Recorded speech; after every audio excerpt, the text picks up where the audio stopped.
Seconde histoire, thème 1, chapitre 2. Chapitre 2, la Méditerranée médiévale, espace d'échange et de conflit, à la croisée de 3 civilisations. En classe de 5e, vous avez déjà étudié les structures de l'Empire byzantin, ainsi que la naissance de l'islam et les conquêtes islamiques. Vous avez également travaillé sur l'Occident féodal, en particulier sur sa croissance économique et démographique. Dans ce chapitre, on va étudier la Méditerranée médiévale, espace où la chrétienté latine, les Byzantins et les musulmans se rencontrent, s'affrontent, mais surtout échangent. Les hommes, les marchandises et les idées y voyagent, et ces circulations permettent à toutes les sociétés méditerranéennes de s'enrichir et d'élargir leur vision du monde. Introduction. Problématique. Comment se côtoient et s'affrontent les civilisations des rivages de la Méditerranée au Moyen-Âge. Se côtoyer, c'est être côte à côte. Nos repères chronologiques, quand nous allons étudier la période qui va du XIe au XIIIe siècle. Vous pouvez reprendre cette chronologie sur votre cahier.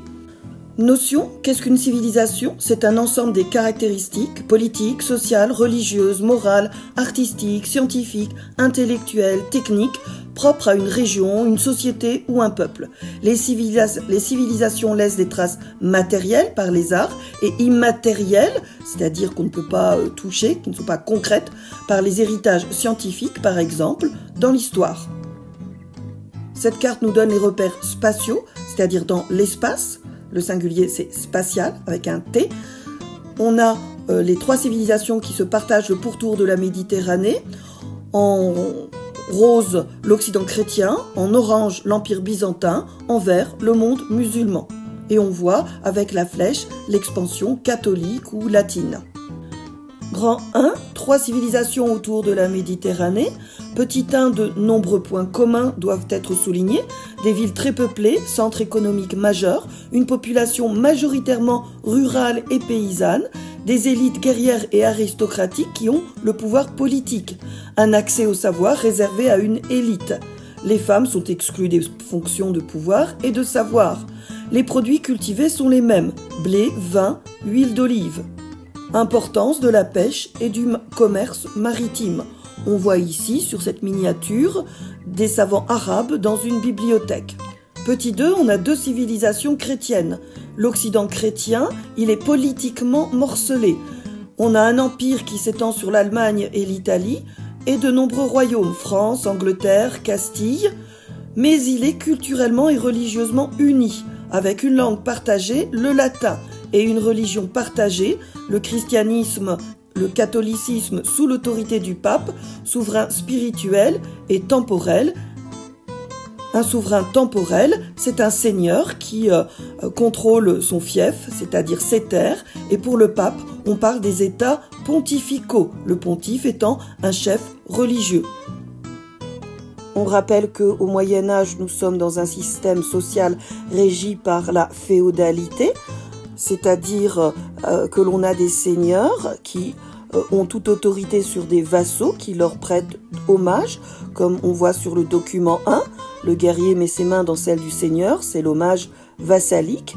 Le vassal doit à son seigneur l'aide militaire et le conseil et reçoit en échange sa protection, ainsi qu'un fief, c'est-à-dire en général une terre.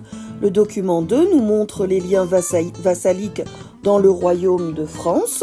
On a le souverain suprême qui est le roi, qui a sous son autorité les grands seigneurs, ducs et comtes, qui eux-mêmes ont sous leur autorité des seigneurs châtelains, c'est-à-dire qui possèdent un château, et qui ont pour vassaux de simples chevaliers. C'est un système pyramidal. La deuxième civilisation chrétienne est celle de l'Empire byzantin, ancienne partie orientale, c'est-à-dire est, de l'Empire romain. C'est un ensemble politique qui, lui, est uni autour de l'empereur, que l'on appelle aussi le Basileus.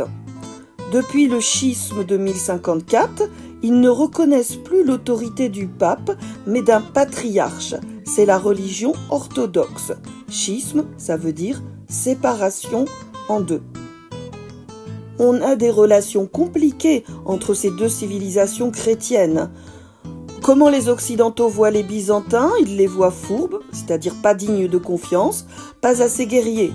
Comment les Byzantins voient les Occidentaux, irréfléchis, violents, incultes. Les tensions culminent en 1204. Sur le chemin de Jérusalem, les croisés pillent la ville de Constantinople. C'est la 4e croisade en 1204. Les Vénitiens, c'est-à-dire les habitants de Venise, parviennent à réorienter la croisade vers Constantinople, la ville rivale, et les croisés la conquièrent en 1204. Ils fondent alors l'empire latin de Constantinople. Les Grecs finissent par reprendre Constantinople, mais l'événement éloigne durablement les deux chrétientés. Petit 3, l'islam est un espace politique divisé. C'est une nouvelle religion monothéiste qui est apparue au 7e siècle après le début de notre ère, une nouvelle religion monothéiste. Dans le contexte d'un enjeu politique en Arabie, pour Mahomet, il s'agissait de réunir les différentes tribus autour de lui. Les divisions politiques, cependant, sont nombreuses après la mort de Mahomet en 632. Elles mettent fin au rêve d'unité.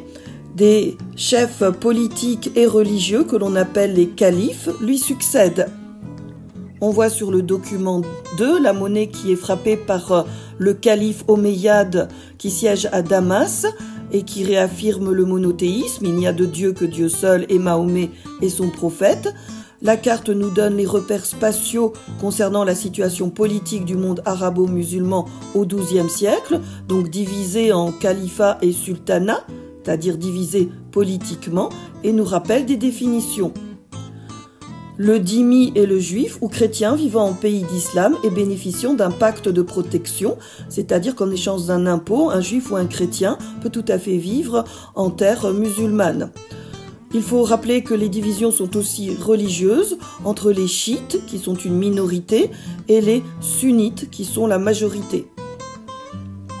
Cette carte nous rappelle les repères spatiaux concernant les 3 civilisations qui se partagent la Méditerranée au milieu du XIe siècle. En vert, le monde arabo-musulman qui est divisé à la mort de Mahomet. En orange, l'Empire byzantin. Et en rouge, l'Occident chrétien.